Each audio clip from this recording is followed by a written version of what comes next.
మన ఈరోజు వాక్య ధ్యానం కొరకు ఎఫెసీయులకు రాసిన పత్రిక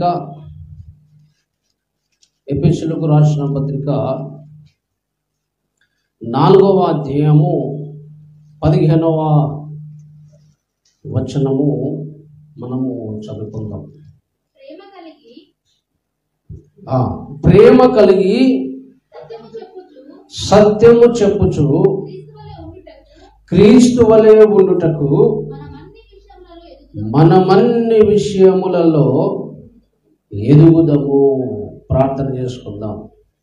ప్రభువా, స్తోత్రము తండ్రి, సర్వశక్తి గల దేవా, ఆశ్చర్యకరుడా, అద్భుతకరుడా, ఈ చదువుల లేఖన భాగం ద్వారా నాతో అందరితో మార్చండి. ప్రభువా, నీ బిడ్డలందరూ వినే శక్తిని గ్రహించే మనసును మీరు దయచేయండి. మన హృదయాలు తెరవడి, మన నేత్రాలు వెలిగించి దాసును అభిషేకించి నాతో అందరితో మాట్లాడే గొప్ప కార్యములు మాలో జరిగించమని యేసు నామములో స్తుతించి ప్రార్థించి వేడుకొనిచున్నాము తండ్రి. ఆమేన్, ఆమేన్, ఆమేన్.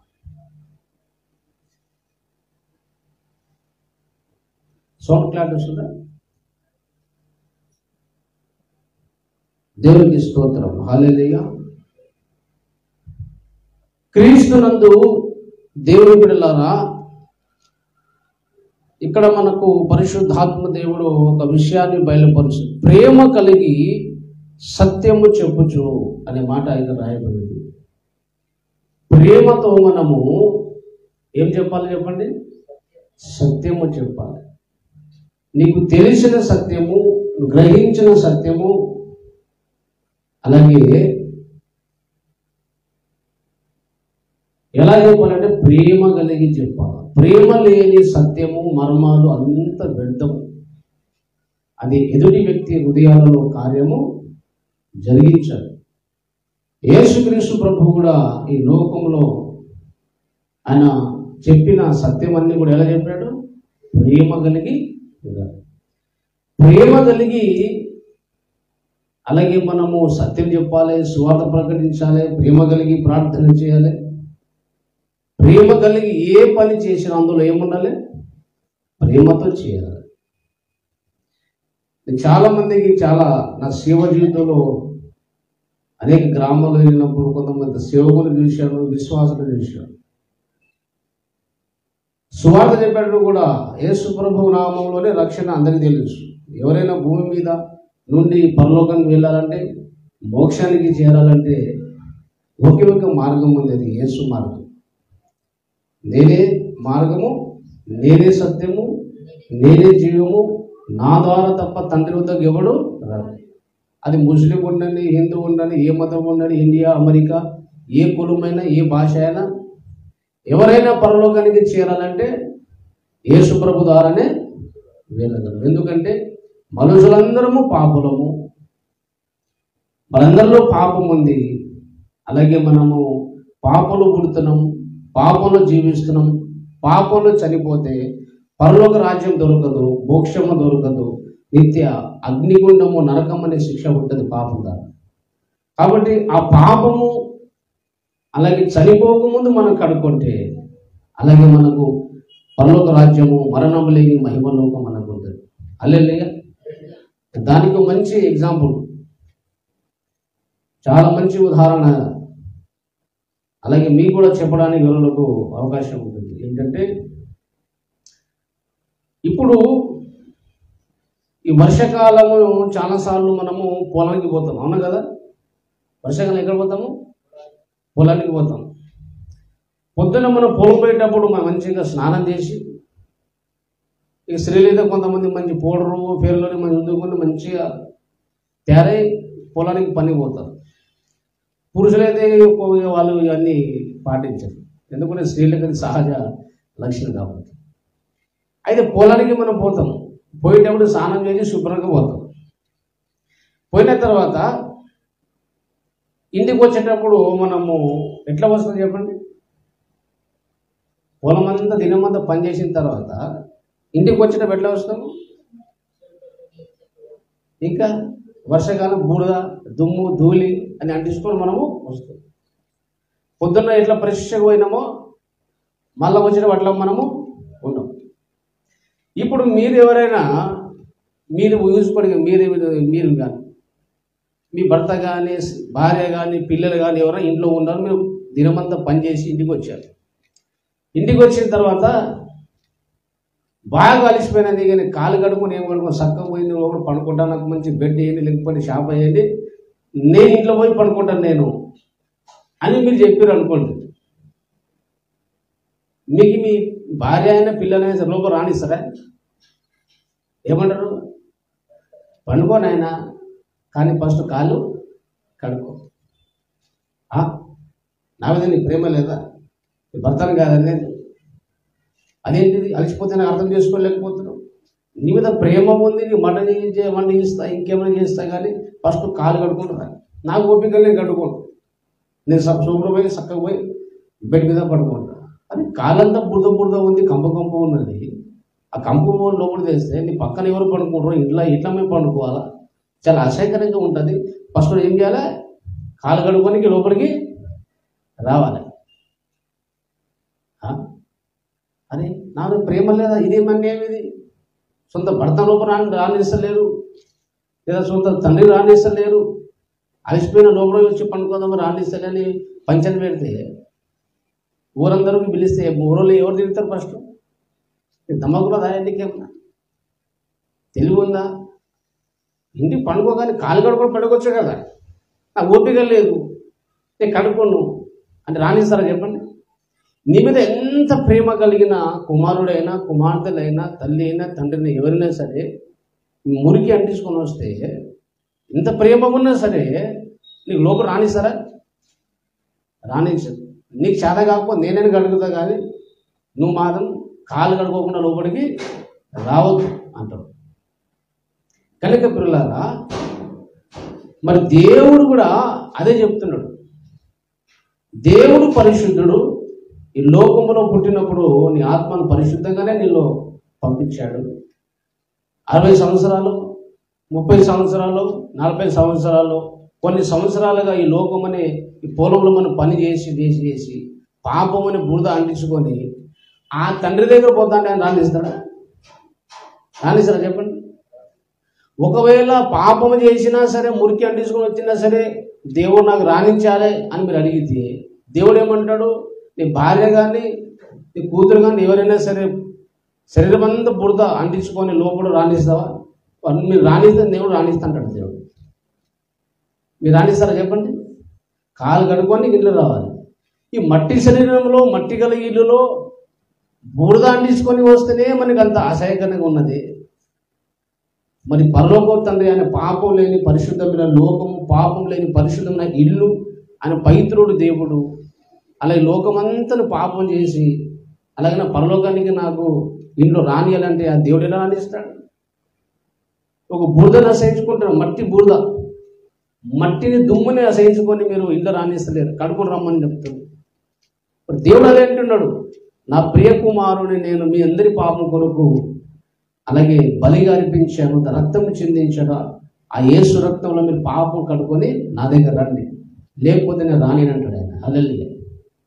కాబట్టి ఎవరైనా ఈ భూలోకం నుంచి పరలోకం పోవాలంటే, మోక్షానికి చేరాలంటే నువ్వు చనిపోక ముందు యేసు రక్తంలోని పాపం కడుక్కొని రావాలి, లేకపోతే యేసు ప్రభు తండ్రి రానియడు.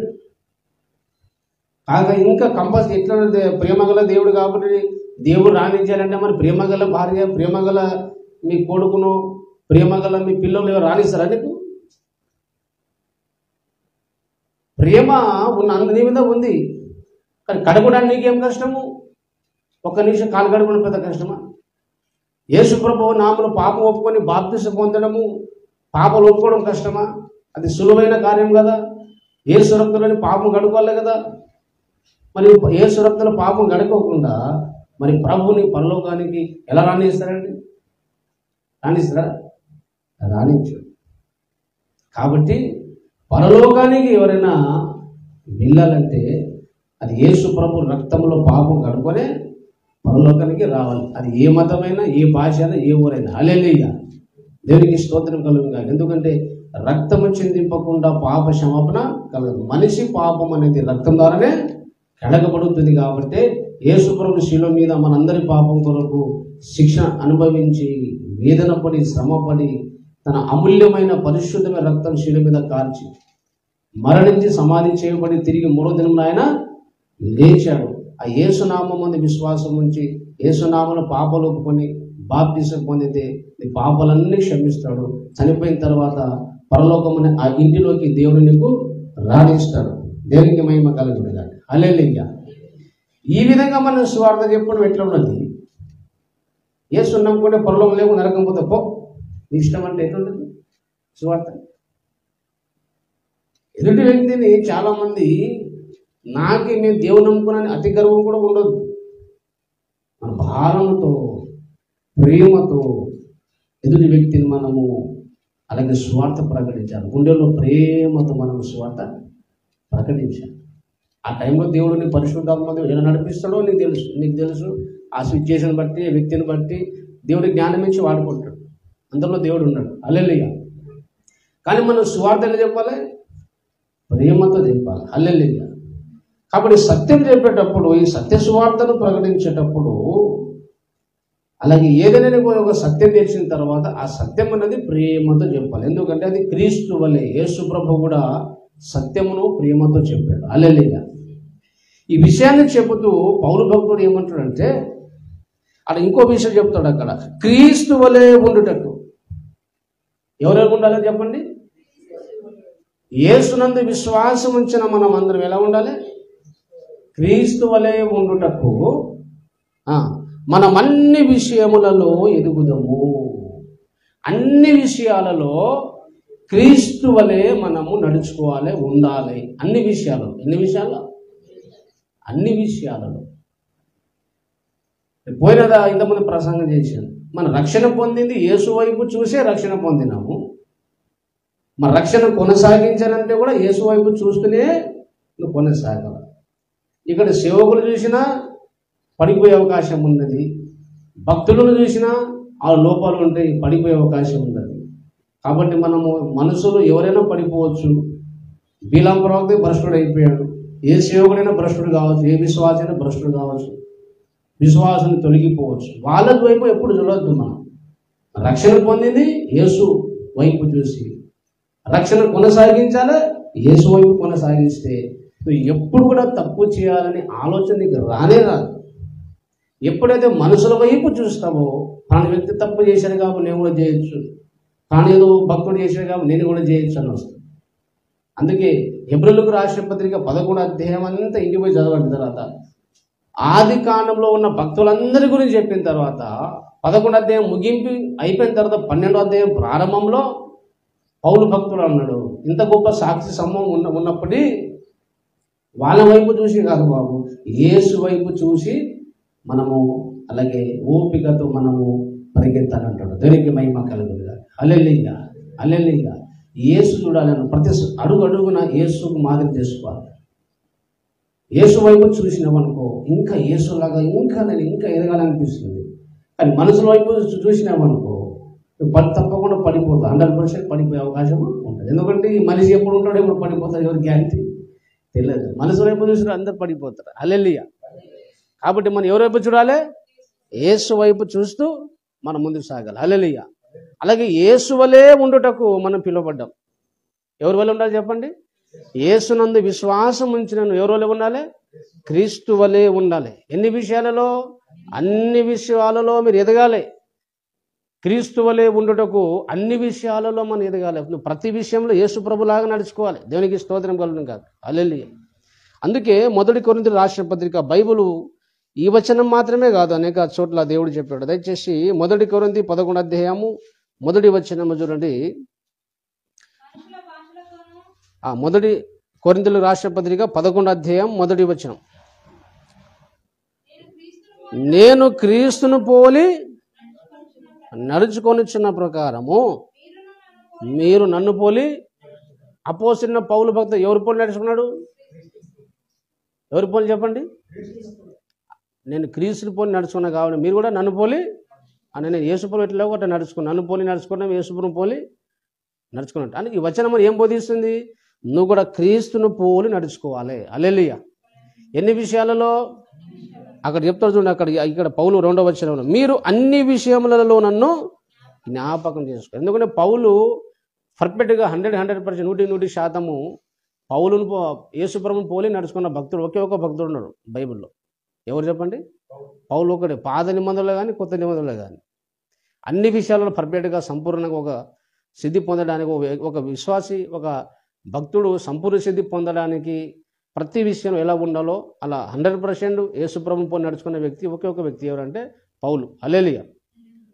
కాబట్టి పౌలు యేసుప్రభుని పోలి నడుచుకున్నాడు అంటే అన్ని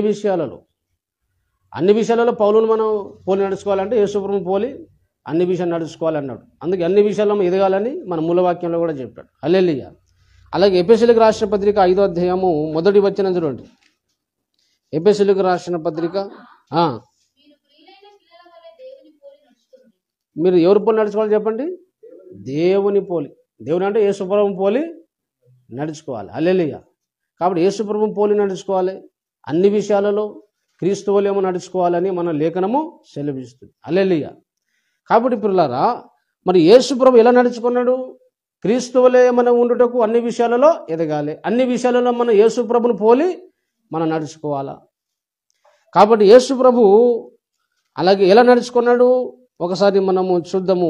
యేసుప్రభు ఎలా నడుచుకున్నాడు, ఎలా నడుచుకోవాలని మనకు బోధిస్తుండో అలాగోసారి మనము జ్ఞాపకం చేసుకున్నాము. యోహాను సువార్త 15వ అధ్యాయము, యోహాను సువార్త 15వ అధ్యాయము, యోహాను సువార్త 15వ అధ్యాయము యేసుక్రీస్తు ప్రభు తన వలె ఉండడానికి కొన్ని బోధలు కొన్ని ఆజ్ఞలు తన శిష్యులకు యేసుప్రభు చెప్పాడు.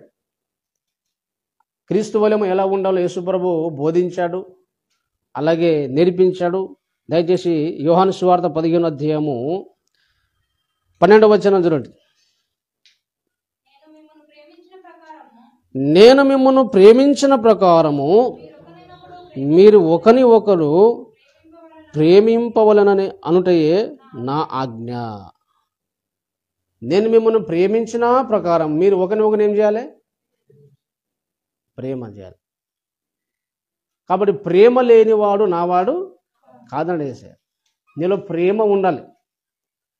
కాబట్టి మీరు ప్రేమ ఎవరు ప్రేమ చేయమన్నారు? మీరు నేను మీరు ప్రేమించిన ప్రకారం. దానికి ఒక మనకు కొనమానం చెప్తాను. అంటే మనం ఎలా ప్రేమించాలో కూడా చెప్తాను. నేను ఎలాగ మీకు ప్రేమించాను, నేను మీకు ఎలా ప్రేమించానో మీరు కూడా ఒకరిని ఏం చేయాలి? అలాగే ప్రేమించాలి. అలాగో మరి ప్రేమిస్తే అలాగే మనము దేవునికి స్నేహితులం అవుతాం. అక్కడ చెప్తున్నా చూడండి. అక్కడ ఏమంటాడు? 13వ వచనం, తన స్నేహితుల కొరకు తన ప్రాణము పెట్టువాని కంటే ఎక్కువైన ప్రేమ గలవాడు ఎవడునూ లేడు. ఒక సోదరుల కొరకు ప్రాణం పెట్టేంతగా ప్రేమిస్తే దానికంటే గొప్ప ప్రేమ ఏది లేదు. హల్లెలూయా. అంటే ఉన్నతమైన ప్రేమ, అందరికంటే గొప్ప ప్రేమ ఏదంటే ఒక వ్యక్తి కొరకు, ఒక సోదరుల కొరకు, అలాగే తన స్నేహితుల కొరకు, సాటి మనం సోదరుల కొరకు, సాటి స్నేహితుల కొరకు మనం ప్రాణం పెట్టడానికి సిద్ధం ఉన్నాం అనుకోండి, ప్రాణమే పెట్టే స్థితిలో మనం ఉన్నాం అనుకోండి, అంత ప్రేమిస్తే దానికంటే గొప్ప ప్రేమ ఏది లేదు. లాస్ట్ అంతే, దానికంటే గొప్ప ప్రేమ. అందుకే యేసుప్రభు మనందరి కొరకు ప్రాణం పెట్టిండు. యేసుప్రభు కంటే గొప్ప ప్రేమ ఇంకా వెళ్ళేది లోకం. హల్లెలూయా. కనుక మనము ఒక సోదరుల కొరకు అవసరం వస్తే ప్రాణం పెట్టడానికి కూడా సిద్ధపడేంత ప్రేమ మనం ప్రేమించాలి. నేను ఎలాగైతే మీరు ప్రేమించానో, ఎలాగైతే మీరు లోపాలున్నా బలిదాలు ఉన్నా ఎలాగే నేను ప్రేమించానో అలాగే మీరు ఒకరిని ఒకడు ప్రేమించండి. అంటే ఇక్కడ చెబుతున్న ప్రేమ ఏమిటంటే క్రీస్తు సంఘంలో ఉన్న సంగతి గురించి మాట్లాడుతున్నాడు. దేని గురించి మాట్లాడుతున్నాడు? ఇక్కడ రక్షింపబడిన విశ్వాసుల గురించి మాట్లాడుతున్నాడు. సంఘములో ఇక్కడ 12 మంది శిష్యులు చెప్తున్నారు, మీరు ఒకరిని ఒకడు మీరు నేను మిమ్మల్ని ప్రేమించిన ప్రకారం మీరు ప్రేమించాలి. హల్లెలూయా. కాబట్టి దేవుని బిడ్డలారా, క్రీస్తు సంఘములో ఒకరి పట్ల మన ఒకడు ఏముండాలి చెప్పండి? ప్రేమ ఉండాలి. ప్రేమలో మొదటి భాగం ఏమిటంటే రక్షింపబడిన విశ్వాసులు ఒకరిని ఒకరు ప్రేమ కలిగి ఉండాలి. ఇది దేవుని ఆజ్ఞ. సంఘంలో ఒకరి పట్ల ఒకరు ప్రేమ లేకపోతే నువ్వు చేసేదంతా దండుగా, నీ కానుక దండుగా, పాటల దండుగా, అంత దండుగా దేవుడు అసహించుకుంటాడు. దేవుడు ఎవరిని ప్రేమించాడో వానికేమని ప్రేమించకపోతే దేవుడు మెచ్చుకుంటాడా? ఒకరు బలహీనత ఉండొచ్చు, పేతురులో లోపాలు బలహీనతలు అన్నీ చూసే కదా పేతురు దేవుడు ప్రేమించాడు. ఎన్నోసారి అబద్ధం ఆడతానని కూడా తెలుసు, అయినా కూడా పేతురుని ప్రేమించడు. ఎలాగైతే మీలో లోపాలు ఉన్నా, బలహీనతలు ఉన్నా, కొన్ని మిస్టేక్స్ ఉన్నా, ఎలాగైతే మిమ్మల్ని నేను ప్రేమించాను అదే ప్రకారం మీరు ఒకరు లోపాలు ఉన్నా సరే నాలాగనే మీ వాళ్ళు సాటి సోదరుని మేము ఏం చేయాలి? ప్రేమించాలి. యేసయ్య అంటే నాకు చాలా ఇష్టం, యేసుప్రభుడే నాకు చాలా ఇష్టం, కానీ పక్కన సాటి సోదరుడు నాకు ఇష్టం లేదంటే నువ్వు దేవుని సంబంధి కాదు. నీలో చీకటి దూరే అవకాశం ఉంది, దయ్యం దూరే అవకాశం ఉంది. ఈ విషయాన్ని యోహాను సువార్త మొదటి పత్రికలో చెప్పాడు. దయచేసి మీరు జాగ్రత్తగా గ్రహించాలని నేను చాలా బాధపడుతూ వేదన పడుతూ ఈ మాటలు చెప్తాను. ఎందుకంటే చాలామంది సోదరులు ఈనాటి క్రీస్తు సంఘంలో ఈ ప్రేమ లేకపోయింది, ఐక్యత లేకపోయింది, ఒకరి పట్ల ఒక ప్రేమ లేదు. దయచేసి ఇక్కడ మొదటి 2వ అధ్యాయం, యోహాను రాసిన మొదటి పత్రిక 2వ అధ్యాయము 9వ వచనం చదవండి ఒకసారి గట్టిగా. వెలుగులో ఉన్నానని చెప్పుకొనొచ్చు తన సహోదరుని ద్వేషించువాడు ఇప్పటి వరకు చీకటిలోనే ఉన్నాడు. ఏమన్నాడు చెప్పండి?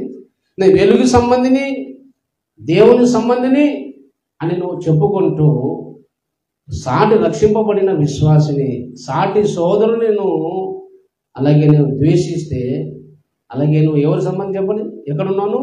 చీకటిలోనే ఉన్నావు. ఇంకా చదవండి 10వ వచనం. తన సహోదరుని ప్రేమించువాడు వెలుగులో ఉన్నవాడు. తన సహోదరుని ప్రేమించువాడు వెలుగులో. నీ సాటి సోదరుని ప్రేమిస్తే ఎక్కడున్నట్టు? వెలుగులో ఉన్నట్టు. సాటి సోదరుని మీద ద్వేషం పెట్టుకుంటే ఎక్కడున్నట్టు? చీకటిలో ఉన్నట్టు. 11వ వచనం. తన సహోదరుని ద్వేషించువాడు చీకటిలో ఉండి చీకటిలోనే నడుచుచున్నాడు. చీకటి అతని కన్నులకు గుడ్డితనము కలగజేసెను గనక తాను ఎక్కడికి పోచున్నాడో అతనికి తెలియదు. మనలో చీకటి దూరిందనుకో, చీకటి ఉంటే నువ్వు ఏం చేస్తున్నావో, తప్పు చేసినా, రాంగ్ చేసినా, ఎట్లా మాట్లాడినా, దేవునికి అవమానకరంగా మాట్లాడినా నీ బుర్ర వెలగదు. మనలో చీకటి ఉంటే దేవునికి అసహ్యకరంగా, అవమానకరంగా ఉండే విషయాలు నువ్వు మాట్లాడినా, చెడ్డ మాటలు మాట్లాడినా నీకేమనిపించదు. అది ఎందుకు? నేను చీకటిలో ఉన్నా కాబట్టి. చీకటి ఎందుకు వచ్చింది? సాటి సోదరుని ద్వేషించడం ద్వారా వచ్చింది. కాబట్టి ఎంత ప్రమాదకరమైనది ఉన్నది చూడండి. ఒక వ్యక్తి మనం ప్రేమించడం లేదంటే ఆ వ్యక్తి మీద ఏమున్నట్టు? ద్వేషం ఉన్నట్టు. ఆ ద్వేషం ఉంటే నేను చీకటి దూరే అవకాశం ఉంది, దయ్యాలు దూరే అవకాశం ఉంది, సాధారణుడు వశుడయ్యే అవకాశం ఉంది. కనుక మనం ఎవరి మీద ద్వేషం ఉంటే వెంటనే మోకరించి ప్రార్థన చేసుకోవాలి. హల్లెలూయా. ఏం చేసుకోవాలా? ప్రార్థన చేసుకోవాలి. ఎందుకు ద్వేషించాలి? మనము అన్యాయం చేసి లేదు. కొంతమంది చిన్న చిన్న లోపాలు ఉండొచ్చు, ఒకరి గాయం తప్పకుండా అవుతాయి. లోపం గాయాలైనా లోపాలు ఉన్నా సరే ప్రేమించే మనసు, యేసు ప్రభులాగా మనం ప్రేమించే మనసు కలిగి ఉంటే దేవుని కుమారుడు అవుతావు. ఎవరి కుమారుడు? దైవ కుమారుడు అవుతావు. అలా ప్రేమిస్తే మనం దేవుని కుమారుడుగా పిలువబడతాం. కాబట్టి సాటి రక్షింపబడిన విశ్వాసం ఒకరి పట్ల ఒకరు ఏముండాలి చెప్పండి? ప్రేమ. యేసు ప్రభు నిన్ను ఎట్లా ప్రేమిస్తున్నాడో అదే ప్రకారము సాటి సోదరుని మనము అంత ప్రేమ కలిగి ఉండాలి. దేవునికి మహిమ కలిగి ఉండాలి. ఆ ప్రేమ లేని చోట ద్వేషం వస్తుంది, ద్వేషం వస్తే చీకటి వస్తుంది, చీకటి వస్తే మనోనేతర గుడితనం అయిపోతుంది. ఎంత తప్పు చేసినా, చెడు పని చేసినా నీకు మంచిది అనిపిస్తుంది. లాస్ట్కు నువ్వు రక్షణ పొగడుకునే ప్రమాదం ఉంది. ఈ రక్షణ పొగడుకునే ప్రమాదం ఉంది. దయచేసి చూడండి 3వ అధ్యాయం, ఇదే యోహాను రాసిన మొదటి పత్రికలో 3వ అధ్యాయము 15వ వచనం చూడండి ఒకసారి. తన సహోదరుని ద్వేషించేవాడు నరహంతకుడు. ఎవరు చెప్పండి? తన సహోదరుని ద్వేషించేవాడు ఎవరు చెప్పండి? ఎవరు అంటే ఒక మనిషిని చంపడం ఎంత పాపమో, నీ సహోదరుని సాటి మనిషిని అనవసరంగా ద్వేషించడం కూడా అంతే పాపం. ఏ నరహంతకుని యందు నిత్య జీవము ఉండదని ఎరుగుదుము అన్నాడు. హల్లెలూయా. ఎంత డేంజరో చూడండి మీరు. ఎవరికి సంపాదించిన అవసరం లేదు. సాటి సోదరుని అలాగే నువ్వు ప్రేమించకపోతే నువ్వు నరహత్యగానే పాపం చేస్తున్నావు. మన నరకం పోవడానికి ఇది ఒకటి చాలు. మనిషి నశించిపోవడానికి ఏం కాదు చెప్పండి? సాటి సోదరుని మనం ప్రేమించకుండా ద్వేషం పెట్టుకుంటే ఏమైతే చెప్పండి? నరహంతకుడు మన చీకటి దూరుతుంది. చాలా డేంజర్, చాలా ప్రమాదకరం ఇది. నేను సేవ చేసిన దినం నుంచి ఇప్పుడు దాకా ఏ వ్యక్తి మీద నేను అలాగే రవ్వంతా కూడా ద్వేషం పెట్టుకోలేదు. నాకు అప్పుడే దేవుడు నాకు నేర్పించాడు. నాకు గాయపరిచిన, దూషించిన ఎవరికి నేను దూషించడం, తిరిగి హాని చేయడం, కీడు చేయడం నా వల్ల కాదు. ఆ దేవుడు నాకు చెప్పాడు అంతే. ఎంతమంది గాయపరిచినా, లోబడకపోయినా, మాట వినకపోయినా, అపార్థంగా ద్వేషించిన, ఎంత ఏమి చేసినా మాత్రం నేను ఒక నేర్చుకున్నాను. నా జీవితంలో, నా హృదయంలో మాత్రం ఎవరి మీద ద్వేషం రావద్దు. ఆ ద్వేషం వస్తే నాకు నష్టం. ఎవరికి నష్టం? అది నీకు నష్టం. ఆ ద్వేషం వస్తే నీకు నీవు నాశనం చేసుకోవడానికి. ఏ వ్యక్తి మీద అయినా సాతాను పుట్టించవచ్చు ద్వేషం. వెంటనే మనం ప్రభువా వ్యక్తి మీద నాకు ద్వేషం వస్తుందో సాతాను శోధిస్తున్నాయి, ఆ ద్వేషం తొలగించు ప్రభు అని అలాగే మనం ప్రార్థన చేస్తే ఆ ద్వేషంలో దేవుడు తొలగిస్తాడు. హల్లెలూయా. ప్రార్థన ద్వారా అన్నీ సాధ్యమే, సమస్తము సాధ్యమే. ఎలా ఉన్నా దేవుడు మార్చగలడు. నీకు ద్వేషం తొలగించి ప్రేమతో నింపగలడు దేవుడు. హల్లెలూయా. ఎవరి మీద మనం ఏం పెట్టదు? ద్వేషం పెట్టుకోదు. నీకు ద్వేషించారనుకో, ద్వేషించండి, మనమే గ్రేట్. హల్లెలూయా. ద్వేషింపబడిన వారు ధన్యుడు కానీ ద్వేషించేటోళ్ళు దండుడుగా. ద్వేషిస్తే దేవుడు నీకు హెచ్చిస్తూ ఉంటాడు, వాడేమో గోతులు పడుతూ ఉంటాడు. దేవునికి మహిమ కలుగుతుంది. హల్లెలూయా. అన్యాయంగా మనం ద్వేషిస్తే, అన్యాయంగా మనం దూషిస్తే వానికి నష్టం, మనకి నష్టము కాదు. ఎవరైనా ద్వేషిస్తే ద్వేషించండి, శపించండి, వాడు ఏమైనా చేసినా మన అవసరం లేదు. కానీ మనమంతా ఏంటిది? నీ హృదయంలో ఎవరి మీద ద్వేషం రాకుండా చూసుకోవాలి. నీ హృదయంలో ఎవరి మీద ద్వేషం రాకుండా నువ్వు చూసుకోవడం నీ బాధ్యత. ఈ దేవుడి విషయం నేను చెప్పమన్నాడు కాబట్టి చాలా బాధతో బాగుంటుంది. కాబట్టి ఇప్పుడు నాతో పాటు సాహసం చేసిన చాలా మంది తెలుసు. నాకు చాలా ఇంత గాయపరిచిర్రు, ఇంత అవమానపరిచిన, మాట వినకపోయినా నేను గాయం కలిగిన ఏసని చెప్పుకున్నా కానీ ఆ వ్యక్తి మాత్రం ద్వేషించలేదు. హృదయంలో వాళ్ళని చురుకున చూడలేదు, వాళ్ళని ద్వేషించలేదు. ఎందుకంటే ఈ ద్వేషం అనేది చాలా డేంజర్ అని నాకు తెలుసు. ఇప్పుడు దేశం వచ్చినా సాతాను శోధించవచ్చు, కానీ వెంటనే మోకరిని ప్రార్థిస్తే 5 నిమిషాలు ఆ ద్వేషం వెళ్ళిపోతారు, ప్రేమ పుడతారు. హల్లెలూయా. ఇంకోటి చెప్తాను, ఎవరి మీద మీకు ద్వేష కోపం వస్తే మోకరించి ఆ వ్యక్తి కొరకు మీరు ప్రభాని క్షమించు అని ఆ వ్యక్తి గురించి క్షేమంగా ప్రార్థన చేయండి. ఒక 2 నిమిషాల్లో మీ ద్వేషం పోయి ఆ వ్యక్తి మీద ప్రేమ పుట్టకపోతే నేను గ్యారెంటీ ఇస్తాను. హల్లెలూయా. ఏ వ్యక్తి మీద ద్వేషం వస్తే, కోపం పడితే ఏం చేయాలి? ఆ వ్యక్తి గురించి మోకరించి మీరు ప్రార్థన చేయండి. ఆ వ్యక్తి మీద ఎంత ప్రేమ కలుగుతుంది చూడండి మీరు. హల్లెలూయా. నేను రుచి చూసి చెప్తున్నాను. ఏ వ్యక్తి కోపం, బాధ అనిపిస్తే ఆ వ్యక్తి గురించి ఏం చేయాలి? మోకరించి మీ ప్రభువును ప్రార్థన చేయాలి. అప్పుడు ఆ వ్యక్తి మీద ప్రేమ పుట్టిస్తాడు దేవుడు. దేవునికి మహిమ కలుగుతుంది. ప్రార్థన చేయకపోతే ఇంకా ఆ వ్యక్తి మీద ద్వేషం, కోపం పెరిగి మనం చీకటి, మనం అలాగే ఆత్మీయ గుడ్డి వాళ్ళం అయిపోయి మనం విశ్వాసం నుంచి తొలగిపోయే ప్రమాదము ఉన్న. దేవునికి స్తోత్రం కలుగునుగా. హల్లెలూయా. చాలా మంది ఏమంటారు? యేసయ్య అంటే చాలా ఇష్టం నాకు. యేసయ్య అంటే ప్రాణం. ఏమంటారు డైలాగ్? మనం యేసయ్య అంటే నాకు ప్రాణము. కానీ సాటి పక్క సోదరిని ప్రేమించడం మాత్రం చేత కాదు. అదేం ప్రేమ?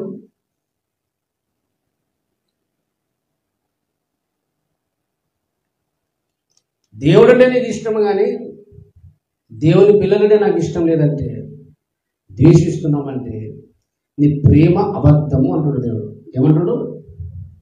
ఏమంటాడు? యేసయ్య అంటే నాకు చాలా ఇష్టము, కానీ యేసయ్య బిడ్డలంటే నాకు ఇష్టం లేదన్నాడు. నీ ప్రేమ అబద్ధము, అది ప్రేమ కాదు. ఎవరైతే యేసును ప్రేమిస్తారో ఆటోమేటిక్గా యేసుకున్నందు విశ్వాసం ఉంచిన పిల్లలకు 100% ప్రేమిస్తారు, అంతే. దానికి ఇంకో సూత్రం లేదు. ఇక్కడ చూడండి, అదే విషయం చెప్తుంది ఇక్కడ 4వ అధ్యాయం. ఇదే యోహాను రాసిన మొదటి పత్రిక 4వ అధ్యాయంలో అలాగే దేవుడు చెప్తున్నాడు. ఒకసారి మీరు 16వ వచనం చూడండి.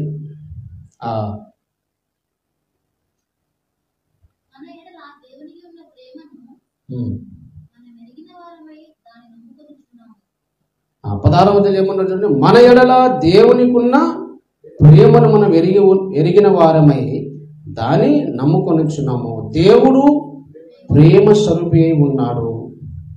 ప్రేమ యందు నిలిచి ఉండువాడు దేవుని యందు నిలిచి ఉన్నాడు. దేవుడు వాని యందు నిలిచి ఉన్నాడు. మన దేవుడే ప్రేమ స్వరూపి కనుక నీలో ప్రేమలను మీరు నిలిచి ఉంటే, సాటి సోదరులను ప్రేమిస్తే, అప్పుడు నువ్వు దేవునిలో నిలిచి ఉన్నట్టు నీలో దేవుడు నిలిచి ఉంటాడు. హల్లెలూయా. 17వ వచనం చూడండి, తీర్పు దినమందు మనకు ధైర్యము కలుగునట్లు దీని వలన ప్రేమ మనలో పరిపూర్ణము చేయబడి ఉన్నది. తీర్పు దినం ఒకటి ఉంది. యేసు ప్రభు రెండోసారి వచ్చినప్పుడు క్రీస్తు ఎదుట మీరు నిలబడాలి, లెక్క అడుగుతారు. తీర్పు దినము లెక్క కదా, మీరు చేసే క్రియలన్నీ రికార్డ్ అవుతుంది. ఎక్కడ రికార్డ్ అవుతుంది? మీరు చాలామంది విశ్వాసాలు ఏమనుకుంటారో తెలుసా? మీరు కూడా మోసపోవద్దు. మీరు ఏమి చేసినా సరే నాకు ఏం శిక్ష రావడం లేదు, ఎన్ని తప్పులు చేసినా సరే నాకు శిక్ష రావడం లేదు, ఎన్నిసార్లు దేవుని మాట వినకపోతే నాకు దేవుడు ఏం శిక్షించడం లేదు, రోగం పెట్టడం లేదు, ఏం అంత హాయిగా మంచిగా అనుకుంటాడు. ఇక్కడ కాదు శిక్ష. ఎక్కడుంది?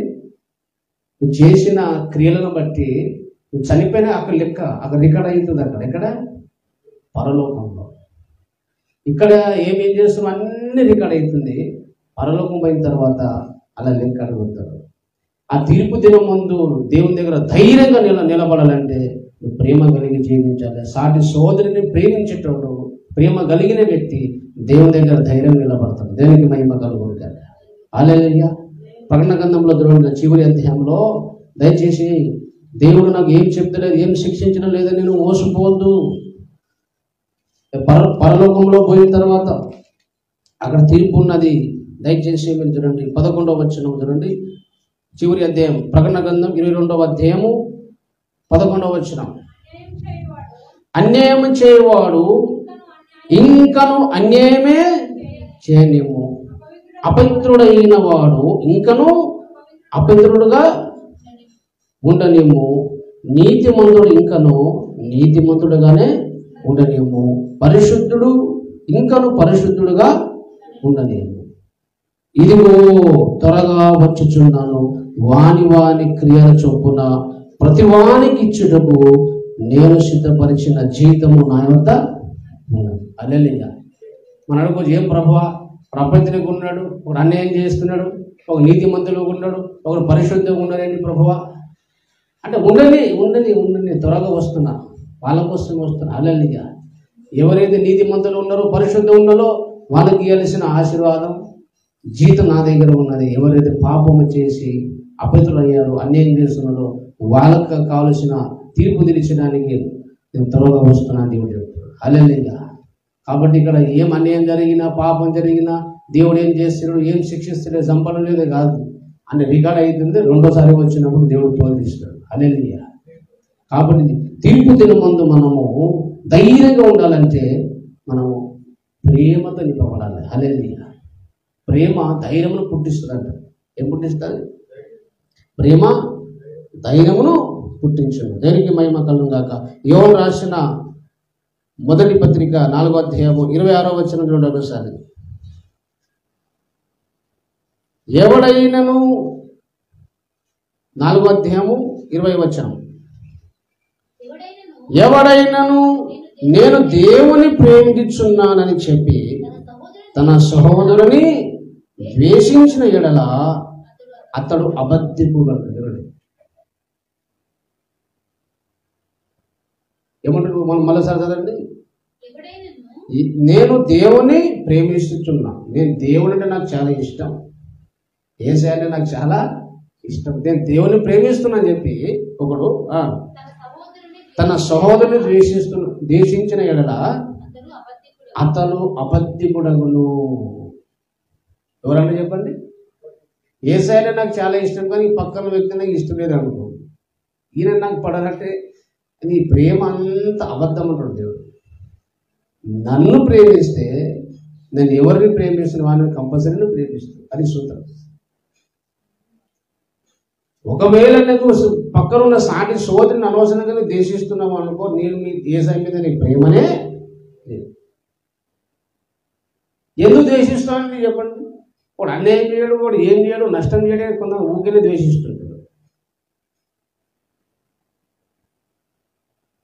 కొంతమంది ఎవరో మా దోస్తుకు మా స్నేహితుడు తెలిసిన వ్యక్తికి ఏదో అన్యాయం చేస్తే నేను ద్వేషించండి. ఉదాహరణకు రాములలో ఉన్నాడు. ఇప్పుడు రాములకు నీకేదో అలాగే నాకే అన్యాయం చేసిన అనుకోండి, కొద్దిసేపు అపార్థం చేసుకోగలరా? అంత ఎగ్జాంపుల్ చెప్తున్నా. అన్యాయం చేస్తే వరకు కుదరదు కానీ ఎగ్జాంపుల్ చెప్తున్నా. నాకేదో అన్యాయం చేసిండు, నష్టం చేసిండు, కీడు చేసిండు, చాలా అన్యాయం చేసిండు అనుకోండి. నా కోపం ఎవరి మీద ఉంటుంది, బాధ ఎవరి మీద ఉంటుంది? నా రాముల మీద ఉన్నాడు అనుకోండి. ఇప్పుడు నాకు అన్యాయం చేసి చెప్పేసి ఇప్పుడు హరిలాల్ పోయి రామను ద్వేషించిన అనుకోండి, న్యాయం ఉందా? అది న్యాయం ఉందా? అప్పుడు రామణ అంటాడు, హరిలాల్ నీకేం అన్యాయం చేసినట్ట, అన్నకైతే అన్యాయం చేసినా ఏదో నష్టం చేసినా, గాయపరిచినా, బాధపరిచినా, మోసం చేసినా అనుకో, నీకేం చేసిన నేను? కాదు కాదు కాదు కాదు కాదు కాదు అయ్యగారికి నువ్వు అన్యాయం చేసినా కాబట్టి నేను పక్క పెట్టేస్తా. అది తప్పు. అది ఇతరుల గురించి నీకేమో నష్టం చేసిండా, కీడు చేసిండా, అయినా సరే ఏం చేయాలి తెలుసా? ఎవరైనా ఒకవేళ కీడు చేస్తే, నేను కీడు చేస్తే కోపపడ్డంటే ఒక న్యాయం ఉంది. కానీ ఎవరో నాకు తెలిసిన వ్యక్తిని ఈయన తిట్టాడని దూషించాడని ఆయన కోసం నీకెందుకు ద్వేషిస్తావు? అంటే పరలోకం పోయినాక తర్వాత రామన్నకు ఎందుకు ద్వేషించిన హరిలాలే దేవుడు అడుగుతాడు. కాదు కాదుగా అయ్యగారికి అనవసరంగా తిట్టాడు, అయ్యగారికి చాలా ద్వేషించాడు, అసలు ఆయన తిట్టి ఆయన ఇద్దరు లెక్కనే చూసుకుంటాను. నీకేం చేసిండు అంటాడు. నీకేం అన్యాయం చేసిందా, నష్టం చేసిందా అని ఏం చేయలేదు ప్రభువా, మరి ఎందుకు ద్వేషించినావు? మరి నిష్కారణంగా ద్వేషించడమే చీకటి కాదు అని సంగతి. అలా ద్వేషించడానికి న్యాయమైన కారణం కూడా లేదు, ఎందుకు ద్వేషించినావు అని. ఎవరు ఆయన అన్యాయం చేశారు, నీకెందుకు? అది ఏం జరిగిందో, అక్కడ ఏం సిచ్యువేషన్ ఉందో, ఏం పరిస్థితి ఉందో నీకు తెలియదు, దేవుని తెలుసు, వాళ్ళకి తెలుసు, మనకు సంబంధం లేదు. అల్లెల్లిగా వేరొల కోసం నువ్వు ద్వేషించిన, నువ్వు పాపంలో పడడం ఏంటిది, నువ్వు చీకటిలో పడడం ఏంటిది? అన్యాయంగానే సోదరుడు ద్వేషిస్తే వాడు చీకటిలో ఉన్నాడు అని బైబిల్ సెలవిస్తుంది, వాక్యం సెలవిస్తుంది. వాక్యం అబద్ధం కాదు కదా. దేవుడు న్యాయం అడుగుతాడు. దేవుడు ఏమడుగుతాడు? ఏ పని చేసి న్యాయమైన కారణం ఉండాలి దానికి. అల్లెల్లిగా అయితే నాకు చాలా నష్టం చేశాడయ్యా అని చెప్పేసి నేను దేవుడు చెప్పాడు అనుకోండి. అప్పుడు దేవుడు ఏమన్నాడు తెలుసా? రామన్న చాలా కీడు చేశాడు, అన్యాయం చేశాడు ప్రభువా అని ఒకవేళ నేను దేవుడు చెప్పాను అనుకో, దేవుని అడిగింది, దేవుడు ఏమో అంటాడు, కొలస్సీయులకు రాసిన పత్రిక చదవండి. ఒకవేళ సోదరులు ఎవరైనా కీడు చేస్తే, నష్టం చేశారయ్యా అని ఎలా ప్రేమించాలి అని నువ్వు అడిగినావు అనుకోండి. ఎఫెసీయులకు రాసిన పత్రిక 3వ అధ్యాయము 13వ వచనం చూడండి. ఎగ్జాంపుల్ చెప్పాను, రాములలో నాకు కీడు చేశాడు, హాని చేశాడు, అన్యాయం చేశాడు ప్రభువా, ఎలా ప్రేమించాలి తండ్రి అని చెప్పేసి నేను దేవునికి అడిగాడు అనుకోండి. ఇప్పుడు దేవుడు ఏమంటాడు నాకు? ఆ దేవుడు ఏం చెప్తాడో సమాధానం అదే బైబిల్ ముందే దేవుడు చెప్పాడు. 3వ అధ్యాయం కొలస్సీయులకు రాసిన పత్రిక 3:13, 3వ అధ్యాయము 13వ వచనం. ఎవడైనను తనకు హాని చేసినని ఒకడు అనుకుని ఎడలా, అదే సిచ్యువేషన్ అన్నమాట. ఒకడు నాకు హాని చేశాడయ్యా, నష్టం చేశాడు, కీడు చేశాడు, నాకు ఎలా ప్రేమించాలి? అప్పుడు ఒకరికొకడు సహించుచు ఒకని ఒకడు క్షమించుడి, ప్రభువు మిమ్మల్ని క్షమించులాగన మీరు క్షమించండి. హల్లెలూయా. ఎవరైనా మనకు కీడు చేసి హాని చేసినని ఒకటి చెప్తే, ప్రభువా నాకు హాని చేసి నాకు క్షమిస్తున్నా ప్రభు. మీరు ఇతరులను క్షమిస్తే నీ పాపను దేవుడు క్షమిస్తాడు. ప్రభువా నాకు కీడు చేసిన హాని చేశాడు అయ్యా, నేను క్షమిస్తున్నా ప్రభు అని చెప్పేశాడు. కీడు చేస్తే ఆయన దేవుడు శిక్షిస్తాడు, ఆయన ప్రతిఫలం ఆయనకు ఎదుటి వ్యక్తికి ఇస్తాడు. కానీ నీకు కీడు చేసినా సరే మనం క్షమించాలి, వదిలేసే ఆ కీడును నువ్వు సహించు. నువ్వు సహిస్తే దేవుడిని హెచ్చిస్తాడు, ఆశీర్వదిస్తాడు. కానీ అది కీడుకు ప్రతి కీడు చేసినానుకో దేవుని కూడా లక్షణము, కీడుకు ప్రతి కీడు చేయద్దు. హాని చేస్తే మనం తిరిగి హాని చేయమని బైబిల్ సెలవించడం లేదు. కీడు చేసే దానికి మనం సహించాలి, ఓర్చుకోవాలి, ప్రార్థనలో క్షమించాలి, మనం ముందు సాగిపోతూ ఉండాలి. హల్లెలూయా. ఆ ప్రేమ ఎదుటి వ్యక్తిని మారు మనసును కలగజేయచ్చు, ఎదుటి వ్యక్తిని మార్చొచ్చు ఆ ప్రేమ. హల్లెలూయా. కాబట్టి పిల్లల మన సోదరుల పట్ల మనము ప్రేమ కలిగి ఉండాలి. ఇది యేసు ప్రభు మనకు చెబుతున్న విషయము. క్రీస్తు వలె మనము ఉండుటకు ఎదగాలి. అంటే సాటి రక్షింపబడిన ఒక్కొక్క విశ్వాసం ఒకరి పట్ల మనము క్రీస్తు ఎలా ప్రేమిస్తున్నామో అలాగూ మనం ప్రేమించాలి, అలాగూ ప్రేమ కలిగి ఉండాలి. అది మీ క్షేమము. ఇది దేవుడు నిన్ను బట్టి సంతోషిస్తాడు, ఆనందిస్తాడు. హల్లెలూయా. ఈ ప్రేమలో ఇది మొదటి భాగం. ఎన్నో భాగం ఇది? మొదటి భాగం ఏంటిది? మనం ప్రేమించడం మొదటి భాగం ఏంటంటే, రక్షింపబడిన విశ్వాసం మనం ఏం చేయాలి? ప్రేమించాలి. ద్వేషం వస్తే ప్రార్థన చేసుకో, చక్కగా చేసుకోవాలి, హృదయం మనం. కీడు చేసేందుకు పర్వాలేదు, ప్రార్థనలో దేవునికి అప్పగించి క్షమించేసేయి. ఆ కీడును సహించున్నాడు దేవుడు. యేసుప్రభు ఎలాగైతే సహించినా మనం కూడా సహించాలి. హల్లెలూయా. ఇది యేసుప్రభు పోలిక, యేసుప్రభు లక్షణాలు. క్రీస్తు వలె మనం ఉండాలి. అందుకే మనము విశ్వాసం ఉంచినాం, అందుకే యేసయ్య మన కొరకు ప్రాణం పెట్టాడు. ఒట్టిగా మనం విశ్వాసం ఉంచడం కాదు, క్రీస్తు వలె మన బ్రతుకు ఉండాలి, క్రీస్తు వలె ప్రేమ ఉండాలి, క్రీస్తు వలె సాటి సోదరు ఒకరి పట్ల ఒకరు ప్రేమ కలిగి మనం ఉండాలి. హల్లెలూయా. ఆ ప్రేమ దగ్గర ద్వేషం రాకుండా ఎప్పుడప్పుడు హృదయాన్ని చెక్ చేసుకోవాలి, సరి చేసుకోవాలి. ద్వేషం వస్తే, కోపం వస్తే వెంటనే వ్యక్తి గురించి మోకరించి ప్రార్థిస్తే 5 నిమిషాల్లో కోపం, ద్వేషం వెళ్ళిపోతుంది. దేవునికి స్తోత్రం కలుగుతుంది గాక. హల్లెలూయా. హల్లెలూయా. కాబట్టి పిల్లల ఈ ప్రేమలో రెండవ భాగం ఏమిటంటే, మత్తయి సువార్త 2వ వచనం. ప్రేమలో రెండవ భాగము మత్తయి సువార్త 6వ అధ్యాయంలో అలాగే దేవుడు చెప్పాడు.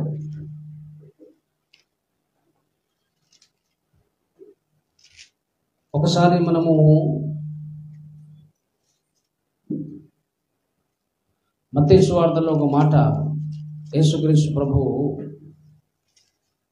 ఒక విషయాన్ని చెప్పాడు. 5వ అధ్యాయం 44వ వచనం.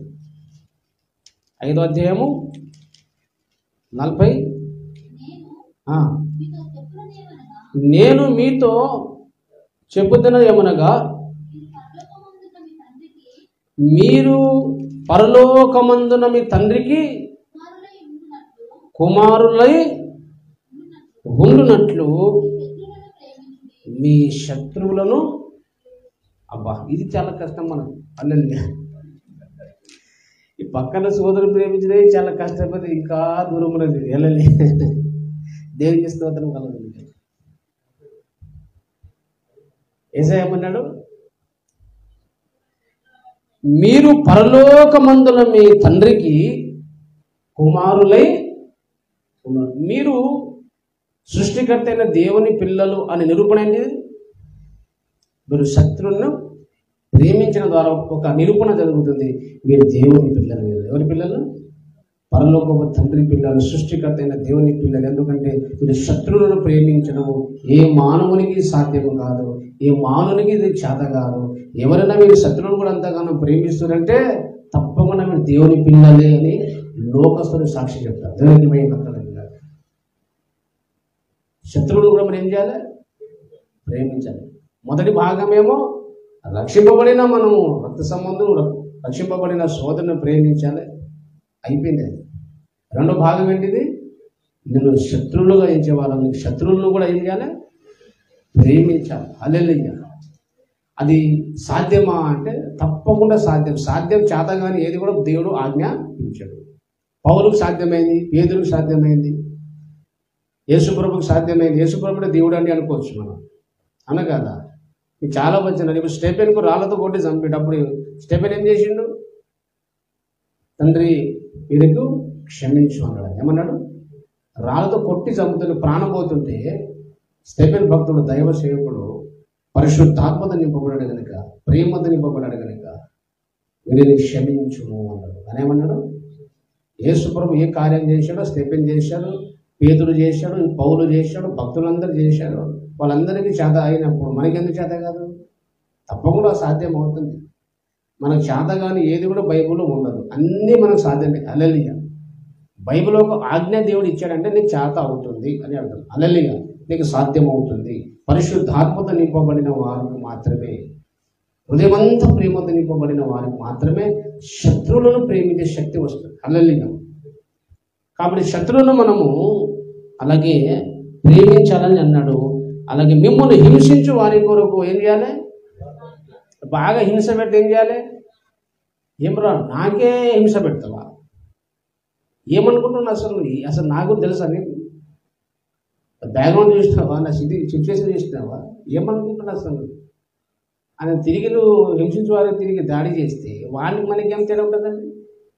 లోపల ఏం చేస్తే వాడు నాకు చంపిన అనుకో, వాడు మా తిరిగి చంపుతాడు. వాడు కొడితే మనం కూడా తిరిగి కొడతాం. వాడు హింసిస్తే తిరిగి మనం ఏం చేస్తాం? హింసిస్తాం. అది లోకోసలు చేసే పని. కానీ మనము యేసు ప్రభు ఏమన్నాడు? నా రాజ్యము ఈ లోక సంబంధింది కాదు, ఆత్మ సంబంధమైన రాజ్యం. ఆత్మ సంబంధమైన రాజ్యములో కోట తిరిగి కొట్టడం కాదు, ఆ కొట్టిన వారి కొరకు మనం సహించి దేవునికి ప్రార్థన చేయాలి. ఏం చేయాలి? ప్రార్థన చేయాలి. ప్రార్థించినప్పుడు దేవుడు ఎదుటి వ్యక్తిని మారు మనసు ఇస్తాడు. ఏమి ఇస్తాడు? అసలు నీకు తెలుసా? అపోసరైన పౌలు భక్తుడు చాలామంది క్రైస్తవ స్త్రీలను, పురుషులను, యేసుకు నమ్మిన వారు అందరికీ బాగా చంపాడు. అవునా కదా? అసలు అపోసరైన పౌలు ఎక్కడ మారు మనసు పొందాడో తెలుసా? ఈ స్టెఫెన్ను రాళ్లతో కొట్టి చంపినప్పుడు అక్కడ ఈ పౌలు అనేవాడు సౌలు అక్కడ ఉన్నాడు, చూసిన అక్కడ. అక్కడే ఆయన దేవుడు చాలా అన్ని చూసిన తర్వాత దేవుని ప్రేమను చూసిన ఆయన పౌలు భక్తుడు 7వ అధ్యాయం చివరి వచనంలో ఉంటే తర్వాత చదువుకుంది. స్టెఫెను రాళ్లతో కొట్టినప్పుడు అపోసరైన పౌలు భక్తుడు, ఆయన పేరు ముందు సౌలు కాబట్టి సౌలు అని రాయబడింది. ఆయన చూసి ఉన్నాడు అక్కడ, అది చూశాడు ఆయన. అలాగే స్టెఫెను రాళ్లతో కొట్టినా సరే క్షమించిన సంగతి పౌలు చూశాడు. ఈరోజు సౌలు పౌలుగా మారాడు. హింసించు వారిని మనం సంపాదించుకోవాలంటే ప్రేమిస్తేనే వాడు మాట్లాడు తప్ప తిరిగి ద్వేషిస్తే కోరితే ఎవరైనా వస్తారా? అన్ని జనులు ఎవరైనా వస్తారా? వాడు తిడుతున్నాడు, ద్వేషిస్తున్నాడు, కీడు చేస్తాడు, తిరిగి కీడు చేస్తుంది. ఇంకా ఇది రోజు రోజుకి కీడు, ఆ కలహాలు, గొడవలు ఇంకా పెరుగుతుంటుంది. కానీ అది సమాప్తమవుతుందా? ఎవరన్నా క్రీస్తుతో వస్తారా? రక్షణ పొందుతారా? ఎవరన్నా నీ ప్రేమ ద్వారా రక్షణ పొందుతారు. దానికి మహిమ కలుగుతుంది. ఈరోజు యేసుప్రభుని తిట్టిన వాళ్ళు, యేసుప్రభుని ద్వేషించిన వాళ్ళు అందరూ కూడా ఇప్పుడు యేసుప్రభువే కొరకు హతసాక్షులు అవుతుందంటే యేసయ్య ప్రేమ ఆకర్షించిన వాళ్ళు. దేవునికి మహిమ కలుగుతుంది. హల్లెలూయా. ఎవరు ఆకర్షించారు? అరే యేసయ్య కింద తిట్టినాము, అంత ద్వేషి అయిన వాళ్ళు ప్రేమిస్తారమ్మా. ఇదేం ప్రేమ? ఆ ప్రేమ ఆకర్షించింది, కోట్ల మందిని ఆకర్షించింది. మీరు కూడా అట్టాగే ఉండాలి, నాలాగా ఉండాలి. క్రీస్తు వల్ల మీరు ఉండాలి.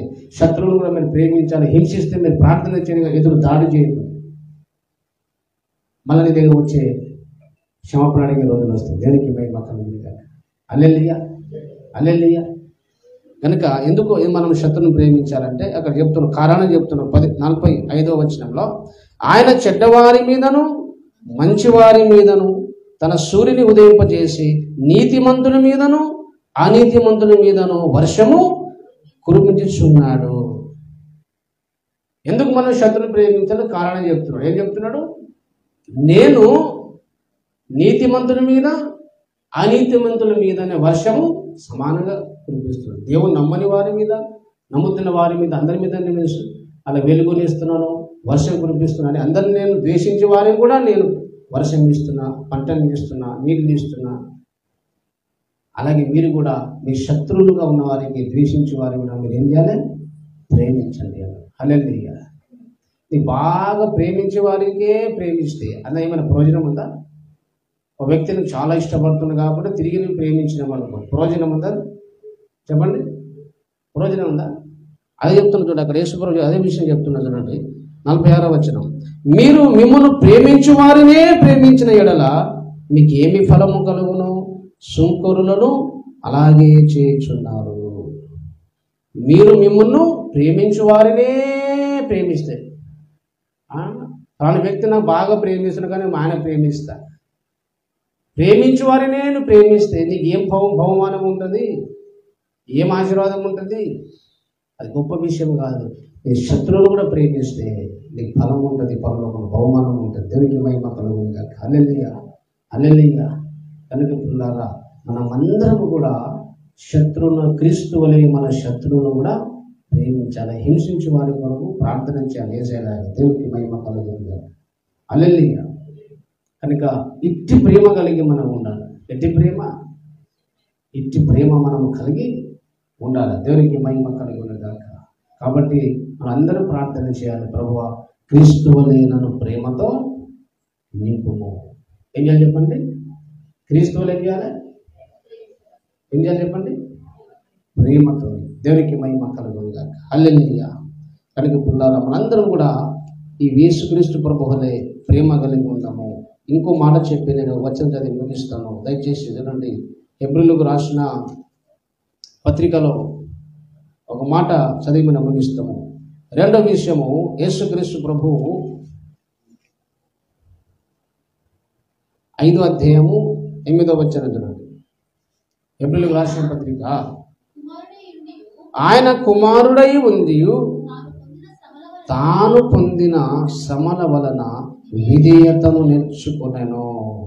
యేసుప్రభు ఏం నేర్చుకున్నాడు? ఏం నేర్చుకుని చెప్పండి, గట్టి చెప్పాలి. మీరు గట్టి చెప్తే నేను ముగిస్తా. హల్లెలూయా. యేసుప్రభు శ్రమల ద్వారా ఏం చేసుకున్నాడు? ఇప్పుడు యేసుప్రభు శిలువకు అప్పగింప ముందు ఒక ప్రార్థన చేసిన ఆయన, అది కూడా చూడండి 26వ అధ్యాయం, మత్తయి సువార్త 26వ అధ్యాయం. యేసుప్రభు విధేయత మనకు అర్థం కావాలంటే కొంచెం శిలువ కంటే ముందు జరిగిన ఒక మాట వచనం చదివితే మనకు అర్థమవుతుంది. మత్తయి సువార్త 26వ అధ్యాయము 26వ వచనం చదవండి ఒకసారి.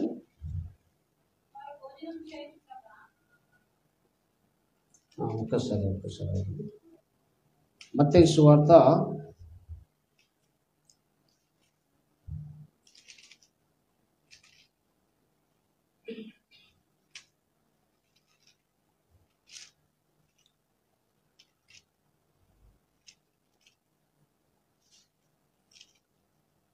26వ అధ్యాయం 39వ వచనం చదవండి.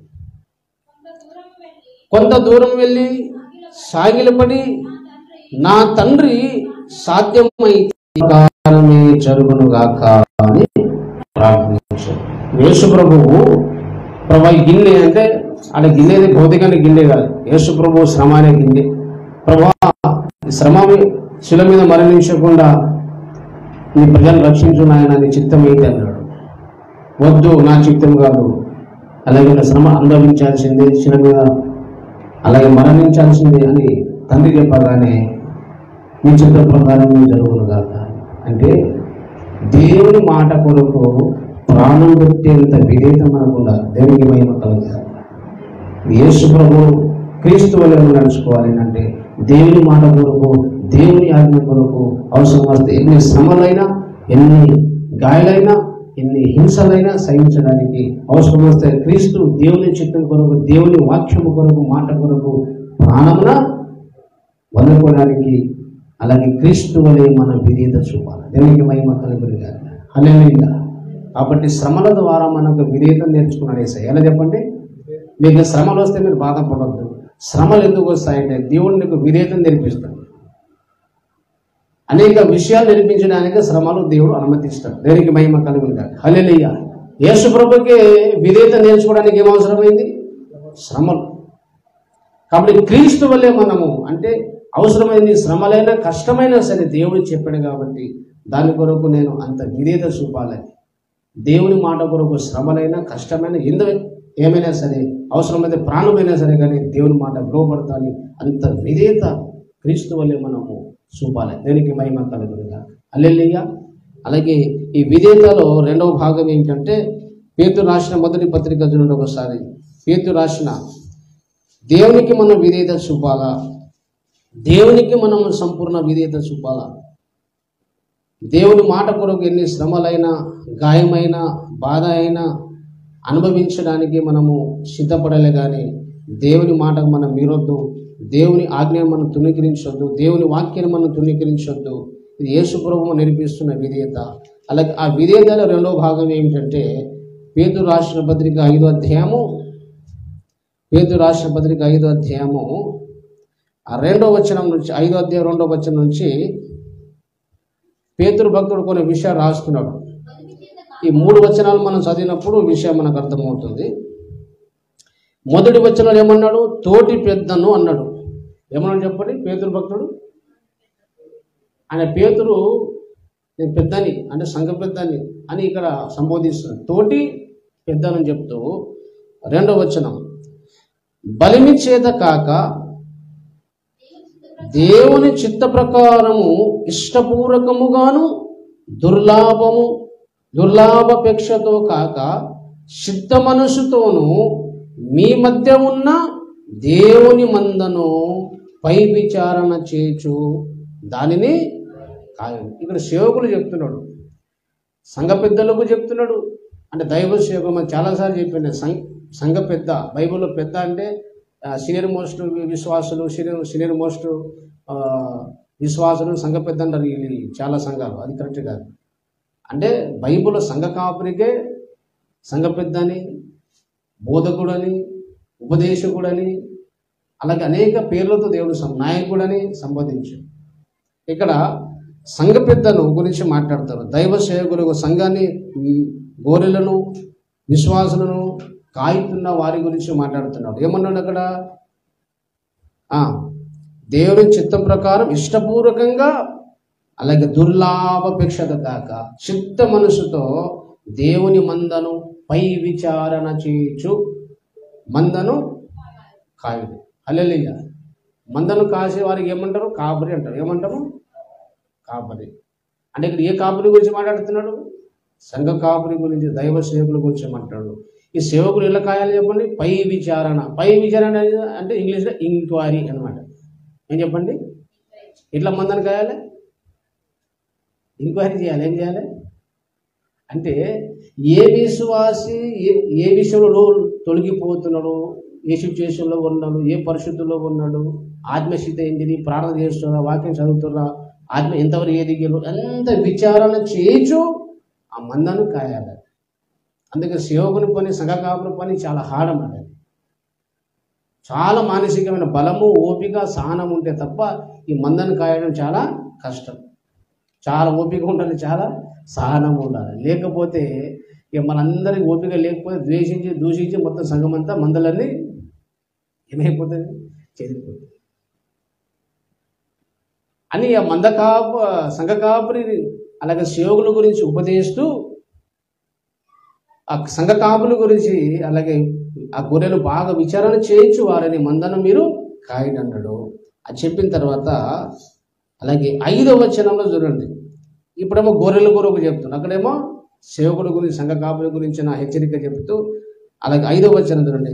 చిన్నలారా మీ పెద్దలకు లోబడి ఉండుడి అన్నాడు. చిన్నలారా ఏమన్నా చెప్పండి? చిన్నలారా అంటే ఎవరు? చిన్నలారా అంటే ఎవరు? పెద్దలంటే ఎవరు? ఇక్కడ పెద్దలంటే సంఘ కాపురి, దైవ సేవకుడు. చిన్నలారా అంటే విశ్వాసులు కన్నా ప్రేమతో పిలుస్తున్నాడు. హల్లెలూయా. చిన్నలారా మీరు పెద్దలకు లోబడి ఉండండి, మీరందరూ ఎదుటి వాని ఎడల దీన మనసును వస్త్రమును ధరించుకోవాలి. విశ్వాసులందరూ కూడా సేవకుని దగ్గర దీన మనసు ఉండాలి.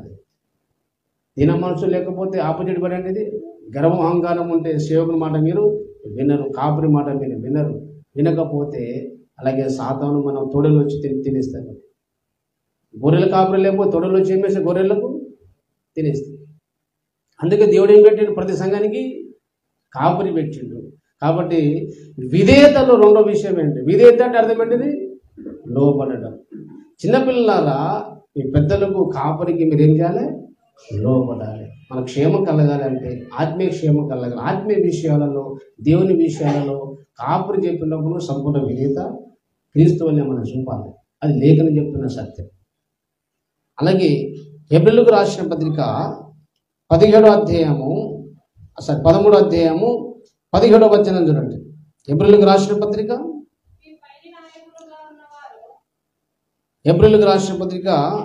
13వ అధ్యాయము చివరి అధ్యాయము 17వ వచనం చూడండి. మీ పైని నాయకులుగా ఉన్నవారు లెక్క ఒప్పజెప్పవలసిన వారి వలె మీ ఆత్మను ఏం చేస్తారు చెప్పండి? ఏం చేస్తారు? గట్టి చెప్పాలి. మీ ఆత్మలను ఎవరంట?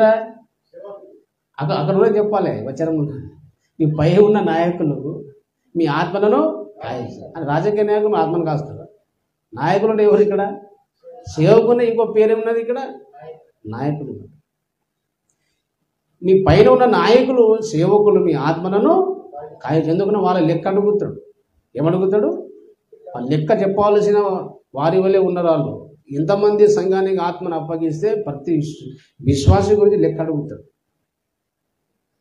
నాకు ఎన్ని ఆ కుటుంబాలను అప్పగిస్తే ప్రతి కుటుంబం గురించి నా దేవుడు ఏం చేస్తాడు? ఆ భయం నాలో ఉంది. అందుకే వారికి నేను తప్పిపోయినా ప్రార్థన రాకపోయినా నేను కన్నీటి గార్చి వ్యక్తిగతంగా ప్రార్థన చేస్తాను. నేను ఎప్పుడు పబ్లిసిటీ మనం చేయం. అనల్ని ఈ పబ్లిక్గా మనము ప్రార్థన ఇవన్నీ మన దగ్గర ఉంటాయి. వ్యక్తిగతంగా కన్నీటి గార్చినాం కాబట్టి ఇన్ని సంఘాలు కట్టినాము, ఇన్ని కుటుంబాలను సహించిన. కానీ ఏ సంఘంలో కూడా కలహాలు కూడా లేకుండా అంత సాపిగా నడిచేదంటే అవిశ్వాసం అపార్థం చేసుకొని నేను గాయపరిచినా, లోబడకపోయినా, చర్చికి వచ్చినా రాకపోయినా వాళ్ళకు ప్రార్థన చేసి వాళ్ళు కన్నీటి గార్చి సరి చేసిన. అందుకే వాళ్ళు కన్నీటి గార్చి సాక్ష్యం చెప్పారు. సొంత అమ్మ నాన్న కంటే ఎక్కువగా ప్రేమించాడని నేను సాక్ష్యం చెప్పారు. కాబట్టి పైన నాయకులు అలాగే మీ ఆత్మను కాయిస్తున్నారు. కాబట్టి వారు దుఃఖముతో ఆ పని చేసిన ఎడల, ఏ పని చెప్పండి? వారు అంటే ఎవరు? నాయకులు. దుఃఖముతో ఆ పని అంటే ఆత్మను కాసే పని వాళ్ళు దుఃఖముతో చేస్తే మీకు నిష్ప్రయోజనము. ఏం ప్రయోజనం చెప్పండి? నిష్ప్రయోజనం అంటే ఎలాంటి ఆశీర్వాదాలు ఉండదు. ఏ పని అది? ఇప్పుడు నాయకులకు ఎప్పుడు దుఃఖం అయితే చెప్పండి.